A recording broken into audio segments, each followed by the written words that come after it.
Assalamualaikum warahmatullahi wabarakatuh. Alhamdulillah, Alhamdulillahirabbil alamin. Asyhadu an la ilaha illallah wahdahu la syarikalah wa asyhadu anna Muhammadan abduhu wa rasuluh. Allahumma shalli wa sallim ala sayyidina Muhammadin wa ala alihi washabihi ajmain, amma ba'd. Anak sekalian, selamat pagi menjelang siang. Alhamdulillah, kembali kita berjumpa dalam KBM kelas 11 SMK Berkasih Macaraka. 2 minggu lalu kita sudah belajar tentang toleransi alat pemersatu bangsa. Kemarin hanya 6 orang yang mengirim tugas kepada saya dan udah saya nilai. Masih banyak yang belum mengerjakan tugas-tugas yang saya berikan melalui membuat video. Baik, pada pertemuan kedua ini sedikit saya akan ulas kembali tentang apa itu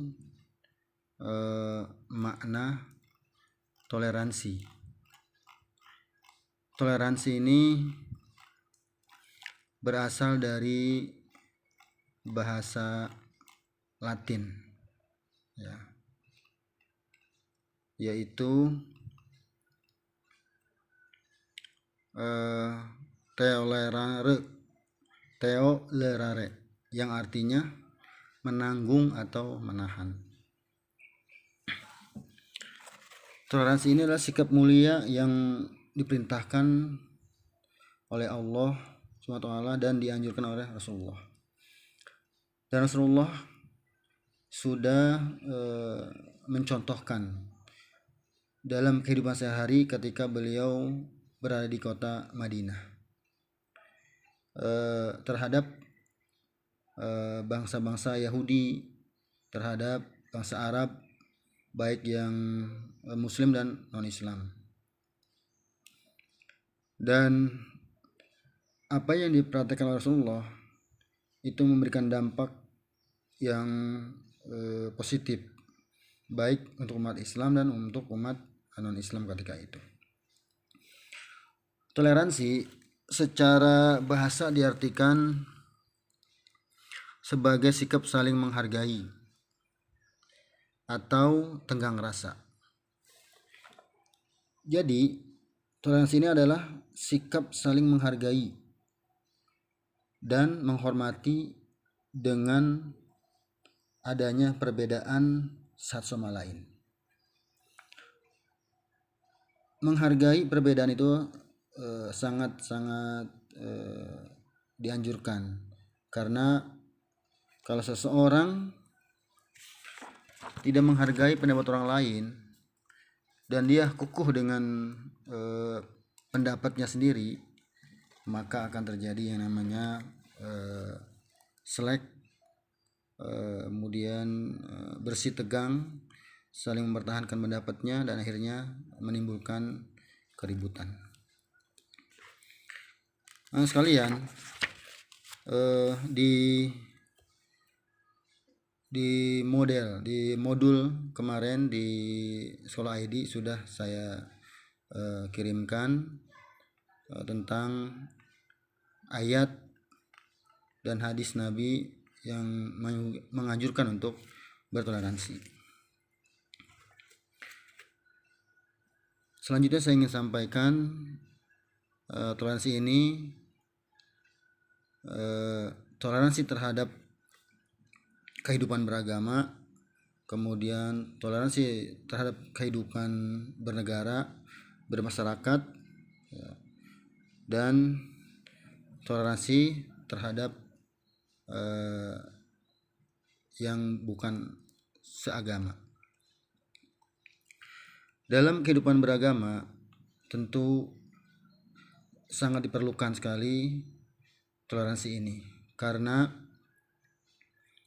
dengan adanya toleransi maka seseorang masing-masing akan mampu melaksanakan kewajibannya dengan mengikuti aturan agama masing-masing dan tidak ada paksaan, tidak ada gangguan dari agama lain. Ini lemah toleransi. Tetapi dalam urusan beragama, beribadah, kita tidak boleh toleransi. Toleransi beragama artinya saling memberikan peluang, saling menjaga, tidak mengganggu ketika umat Islam misalnya beribadah, melakukan ritual ibadah sesuai dengan Islam, non muslim tidak mengganggu. Demikian juga ketika orang-orang non Islam mengerjakan ibadah dan ritual ibadah, maka orang Islam pun tidak mengganggunya. Ini adalah toleransi beragama. Sehingga walaupun kita hidup di Indonesia ini dengan banyak negara, dengan banyak agama, ada 5 agama kalau tidak salah, ya tetap kita dalam keadaan damai, tenang, dan tidak ada percecokan. Kemudian toleransi dalam kehidupan berbangsa dan bernegara, ya, yaitu dengan mengakui dan menghargai hak asasi manusia. Jadi dalam bernegara, seseorang harus mengakui dan menghargai hak asasi manusia. Setiap kita punya hak untuk hidup bersama, hidup di negara. Kemudian juga kita punya hak untuk mengeluarkan pendapat, maka itu harus dihargai oleh negara. Yang kedua, adil dan tidak membeda-bedakan orang lain. Dalam bernegara pasti ada tindakan yang kriminalitas, misalnya seorang pejabat dengan rakyat kecil itu tidak boleh beda-bedakan dalam hukum. Jadi harus sama di hadapan hukum. Orang kaya, miskin, orang pinter, orang yang standar pendidikannya, tetap diperlakukan harus sama. Kalau dia salah, dia punya kesalahan, maka wajib dihukum dengan undang-undang yang berlaku. Ini adalah toleransi. Walaupun dia berbeda agama, kalau dia memang dia benar, dia betul, maka kita nggak boleh menghukumnya. Maka harus ada keadilan. Yang ketiga, menjunjung tinggi norma dan nilai-nilai sosial kemasyarakatan. Jadi hidup bermasyarakat, banyak sekali budaya-budaya yang memang terkadang tidak sesuai dengan ajaran agama, dengan kondisi suku dan aliran. Maka di sanalah dituntut dengan adanya toleransi. Kita saling menghargai dan tidak mengganggu dan tidak mencegah orang untuk beraktivitas melaksanakan budaya mereka dalam kehidupan sehari-hari. Yang keempat, memiliki rasa bangsa terhadap keberagaman budaya yang ada. Jadi setiap kita harus merasa memiliki bangsa, walaupun kita berbeda agama. Karena kita hidup dalam satu naungan negara Indonesia ini, maka kita harus wajib memiliki rasa bangsa terhadap keberagamaan. Jadi harus ada rasa dalam istilah itu. Jadi memiliki rasa kalau negaranya, bangsanya diganggu oleh orang lain, maka dia merasa tidak senang. Ya, jadi harus dia pun merasa bahwa dirinya terganggu dengan ulah orang-orang yang mengganggu negaranya. Kemudian yang terakhir, tidak menilai seseorang dari latar belakangnya. Jadi dalam hidup bertoleransi, kita tidak melihat orang dia dari suku apa, dia dari mana, dia dari agama apa, dia anak siapa, ya, maka kita nggak boleh lihat. Kita harus memandangnya bahwa manusia semuanya sama di hadapan Allah, kecuali yang paling bertakwa, yang paling utama di hadapan Allah SWT. Sekalian, yang terakhir adalah manfaat toleransi. Apa sih sesungguhnya manfaat dari toleransi? Kenapa kita harus belajar toleransi?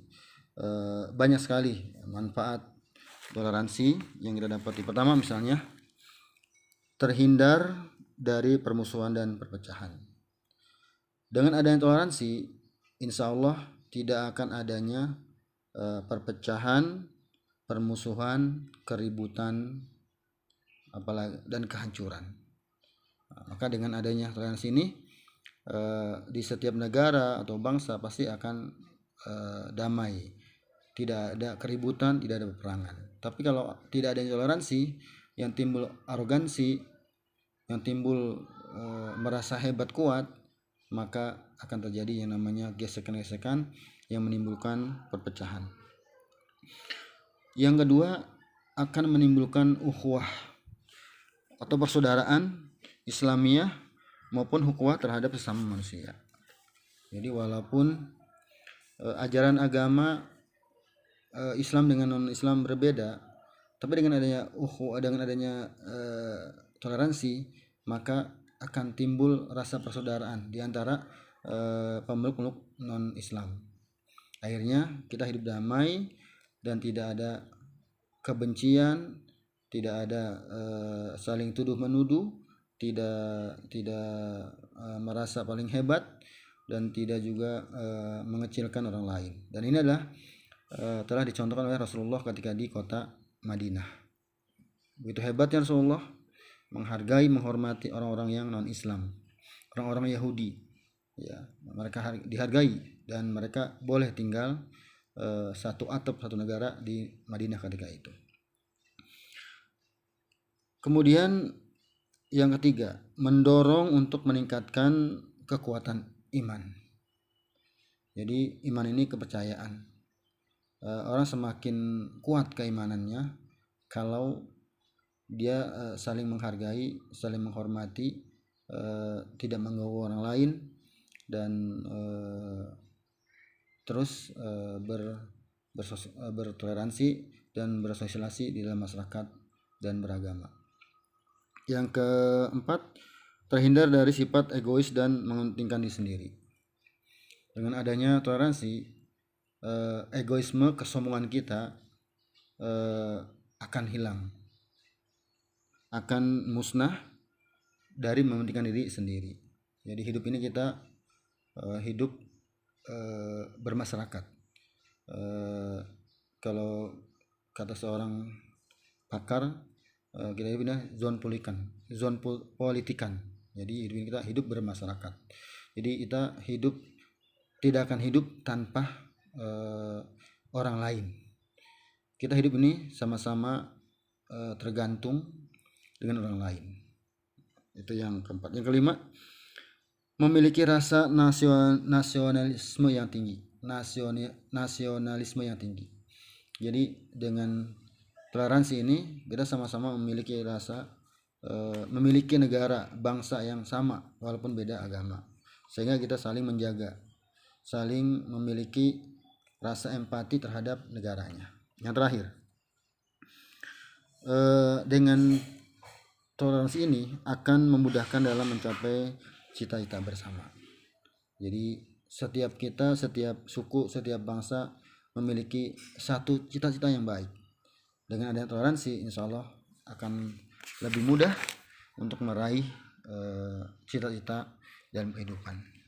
Anak sekalian yang berbahagia, demikianlah sekilas tentang toleransi terhadap agama, bermasyarakat, dan bernegara.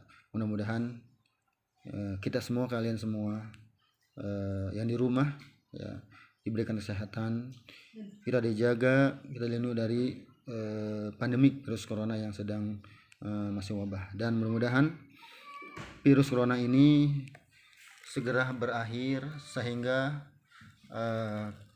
kalian semua bisa belajar luring, bisa berjumpa lagi melalui tatap muka di sekolah seperti biasa. Kita bisa bekerja seperti biasa, orang tua kita bisa bekerja seperti biasa, kita bisa beribadah seperti biasa pula. Dan silakan kalian buka di modul ya tugas untuk pertemuan kedua ini. Fastabiqul khairat, selamat berlomba untuk kebaikan. Mudah-mudahan kalian semua sukses dan Allah berikan kemudahan untuk meraih cita-cita kalian. Amin ya rabbal alamin. Demikian, mohon maaf. Wassalamualaikum warahmatullahi wabarakatuh.